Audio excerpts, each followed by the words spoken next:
교만한 자가 걸려 넘어지겠고 그를 일으킬 자가 없을 것이며 내가 그의 성읍들에 불을 지르리니 그의 주위에 있는 것을 다 삼키리라. 만군의 여호와께서 이와 같이 말씀하시니라. 이스라엘 자손과 유다 자손이 함께 학대를 받는도다. 그들을 사로잡은 자는 다 그들을 붙들고 놓아주지 아니하리라. 그들의 구원자는 강하니 그의 이름은 만군의 여호와라. 반드시 그들 때문에 싸우시리니 그 땅에 평안함을 주고 바벨론 주민은 불안하게 하리라. 여호와의 말씀이니라. 칼이 갈대아인의 위에와 바빌론 주민의 위에와 그 고관들과 지혜로운 자의 위에 떨어지리라. 칼이 잘하는 자 위에 떨어지리니 그들이 어리석게 될 것이며 칼이 용사 위에 떨어지리니 그들이 놀랄 것이며 칼이 그들의 말들과 병거들과 그들 중에 있는 여러 민족 위에 떨어지리니 그들이 여인들같이 될 것이며 칼이 보물 위에 떨어지리니 그것이 약탈되리라.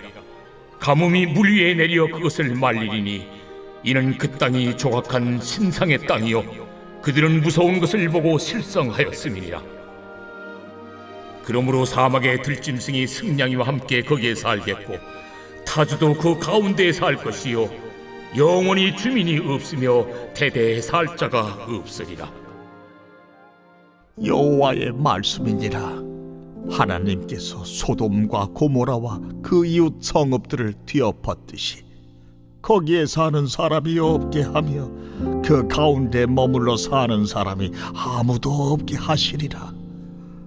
보라, 한 민족이 북쪽에서 오고 큰 나라와 여러 왕이 충동을 받아 땅 끝에서 일어나리니 그들은 활과 투창을 가진 자라. 잔인하여 불쌍히 여기지 아니하며 그들의 목소리는 바다가 설레임 같도다.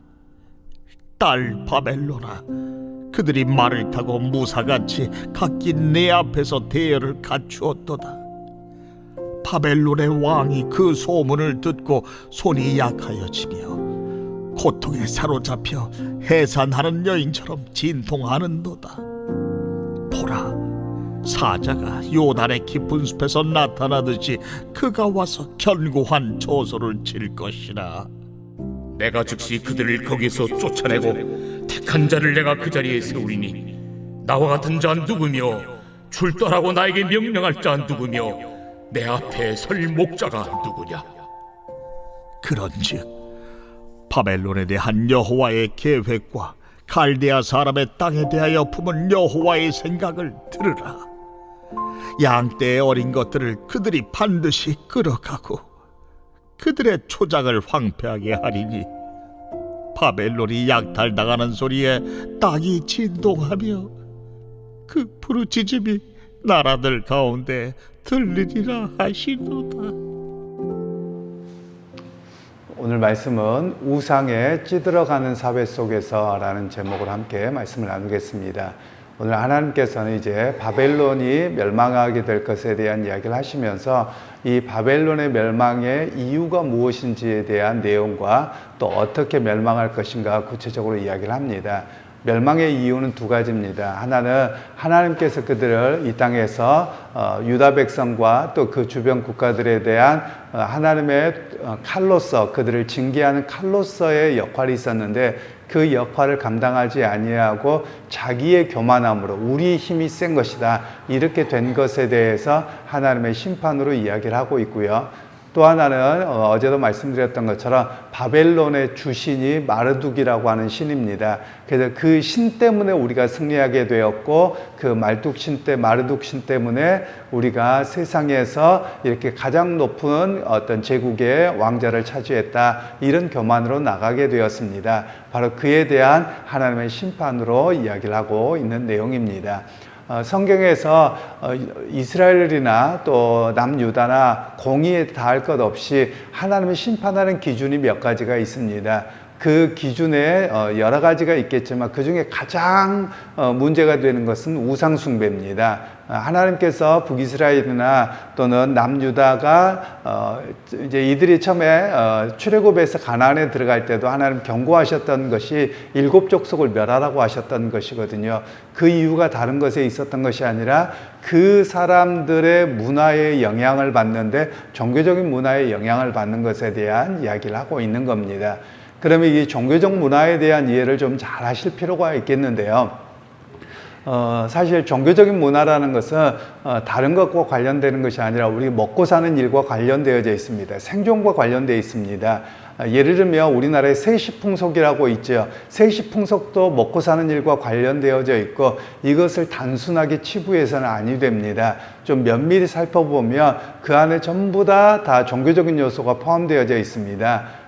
그렇기 때문에 우리 그리스도인들은 그냥 우리 한국의 문화여서 어느 정도는 우리 감안하겠습니다만 그러나 종교적인 요소가 깊이 심겨져 있는 것을 우리가 넘어가서는 아니 됩니다. 예를 들면 요즘에 젊은 세대들의 최근 조사 내용에 보니까 19세부터 34세까지 발표 내용을 실제로 이제 앙케이트 조사를 통해서 보니까 한 번이라도 점이나 뭐 타로점이다, 뭐 운세 이런 것들을 본 적이 있느냐 그랬더니 45.4%가 개신교인들이 우리처럼 교회 다니는 사람들이 봤다는 거예요. 여러분 이건 굉장히 심각한 겁니다. 왜냐하면 재미로 본 것이 사실은 사람의 영향력을 미칩니다. 외국에서도 마찬가지인데요. 요즘에 우리나라에도 이렇게 문신을 많이 합니다.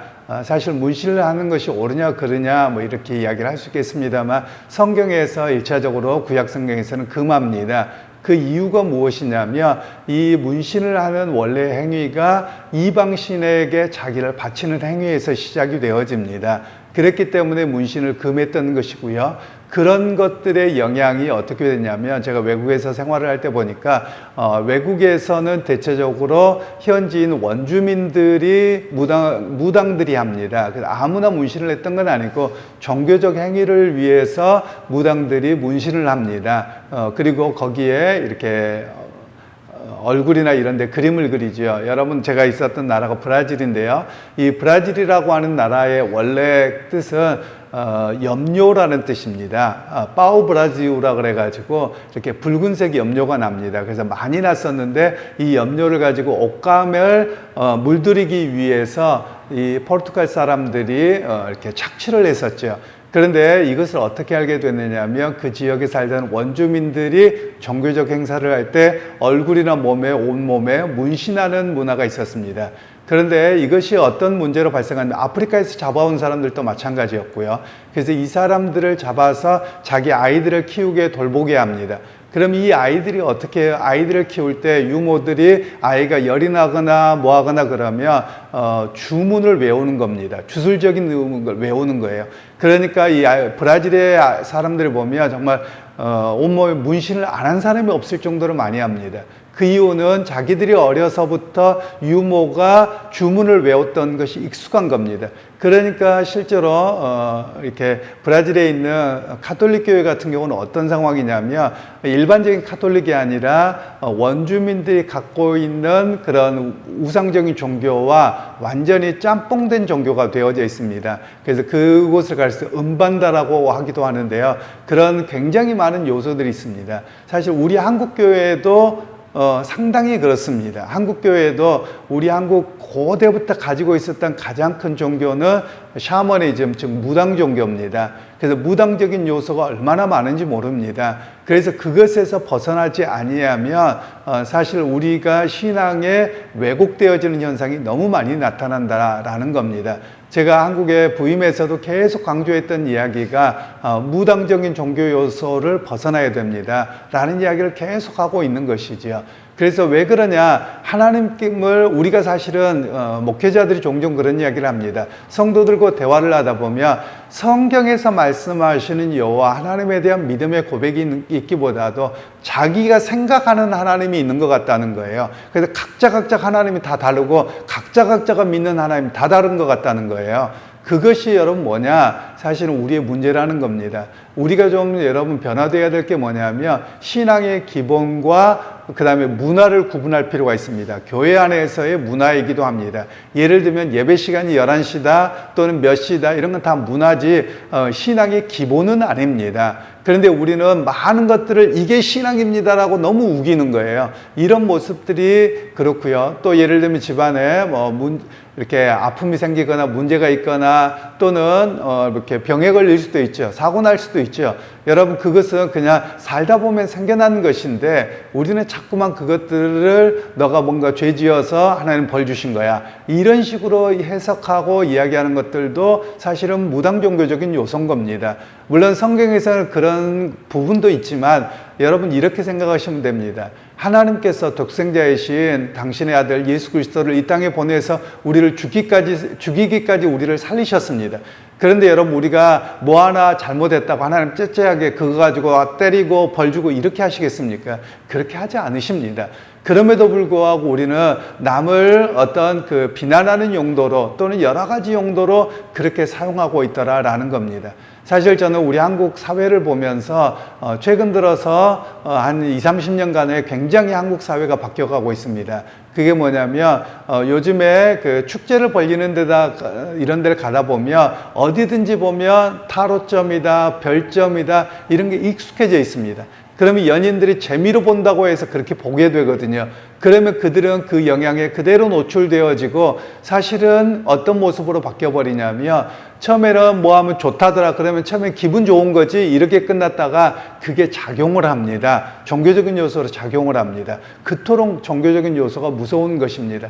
그래서 여러분 우리가 재미로라도 점이나 운세를 보지 말라는 겁니다. 어르신들 신문을 보면서도 옛날에 오늘의 운세 이런 것들이 있었죠. 근데 요즘에는 핸드폰으로도 날라옵니다. 여러분 그런 것들도 보지 말라는 겁니다. 왜냐하면 사단의 역사는 교묘하게 문화를 통해서 우리를 속입니다. 그래서 철저하게 이런 것들에서 벗어나지 아니하면 오히려 하나님이 구약 성경에서 가장 심판의 기준이 뭐냐? 무당적인 요소, 우상숭배 이것에 대한 가장 강력한 경고가 성경에 가장 많이 나타나는 부분이라고 할 수 있습니다. 그러기 여러분 오늘 우리가 기도해야 될 부분들이 있습니다. 우리나라의 이렇게 정권이나 이렇게 지도자들 보더라도 너무나도 많은 이들이 이런 그 무속에 많이 있습니다. 뭐 국회의원을 하더라도 그때 될까요 안 될까요 그런 무당집에 그렇게 문전성시를 이룬다는 이야기가 심심치 않게 들리고 있기도 합니다. 여러분 그 정도로 과거에 우리 한국 사회가 정부가 수립되고 세워져 갈 때 기독교적인 영향력이 굉장히 강했습니다. 그런데 기독교적인 영향력이 약해질수록 실제로 나타나는 현상은 종교가 없는 것으로 나타나는 게 아니라 문화를 통해서 우상숭배적인 요소로 강하게 나타난다라는 것입니다. 그러기 여러분 오늘 우리가 끊임없이 기억해야 될 일들은 우리가 하나님을 의지하고 믿는 믿음의 삶에 서겠습니다. 또 성경에서 말씀하시는 하나님의 사랑과 은혜 가운데 살겠습니다. 여러분 매일 이런 결단을 하고 사셔야만 합니다. 그렇지 아니하면 예를 들면 우리가 이런 표현도 과거에는 사용하지 않도록 했었습니다. 요즘에 보면 그냥 어쩌다 보니까 행운이야 또는 재수 없어 뭐 이런 이야기들도 사실 우리 한국 언어에 깊이 뿌리 박혀 있는 종교적인 요소입니다. 그래서 그리스도인들은 과거에 그런 용어도 쓰지 말라라고 해서 사실 쓰지 않았었습니다. 그러기 여러분 우리가 굉장히 조심해야 될 그리스도인으로서 말도 가렸어야 된다라는 겁니다. 미국 영미권 문화에서는 이러기도 합니다. 여러분 영화를 보시거나 그러면 사람들이 우리말로 번역할 때는 제기랄 이렇게 번역합니다만 영어로 보면 지저스라고 합니다. 예수라는 뜻이거든요. 이 말은 뭐냐면 로마 시대 때 예수 그러면 재수 없는 겁니다. 왜냐하면 십자가에 못 박혀 죽었거든요. 그러니까 굉장히 비아냥거리나 욕할 때 쓰는 용어가 지저스라고 하는 그런 용어, 물론 억양은 다릅니다만 그렇게 썼습니다. 그러나 크리스찬들은 그런 용어를 영미권에서 사용하지 않습니다. 여러분 그 정도로 많은 영향력들이 악한 영향력들이 있다라는 것입니다. 그러기 여러분 오늘 우리가 하루를 살아갈 때도 우리의 말을 여러분 경건하게 사용하실 수 있기를 소원합니다. 그리고 우리가 얼마나 수많은 우리 민족의 깊은 뿌리 가운데 종교적인 요소가 깊이 있기 때문에 하나님 내 입술과 생각을 날마다 거룩하게 하셔서 말씀으로 돌아가서 나를 되돌아보고 또 우리 우상숭배적이고 거짓된 것은 끊어버릴 수 있는 그런 은혜와 또 그런 결단이 있는 그런 오늘 하루가 되셔서 또 내일 예배도 잘 준비하는 우리 모두가 되시기를 주님의 이름으로 축원합니다. 하나님 아버지, 오늘도 바벨론이 하나님의 칼로 쓰임받기를 원하셨는데 그들이 교만과 그리고 깊은 우상 숭배로 인한 하나님의 철저한 심판의 이야기를 듣습니다. 우리 사회도 은연중에 우상 숭배적인 요소, 미신적인 요소가 깊숙이 파고 들어가고 있는 시대를 맞이했습니다. 하나님, 교회도 자유롭지 않습니다. 신자도 자유롭지 않습니다. 하나님, 우리 각자가 우리 여호와 하나님에 대한 참 믿음과 성경에서 말씀하시는 그 하나님을 바르게 믿음을 통해서 우리가 우상에 하나님 노출되지 않고 우리의 경건함으로 온전히 살아가는 오늘 하루가 되게 하옵소서. 예수님의 이름으로 기도하옵나이다. 아멘.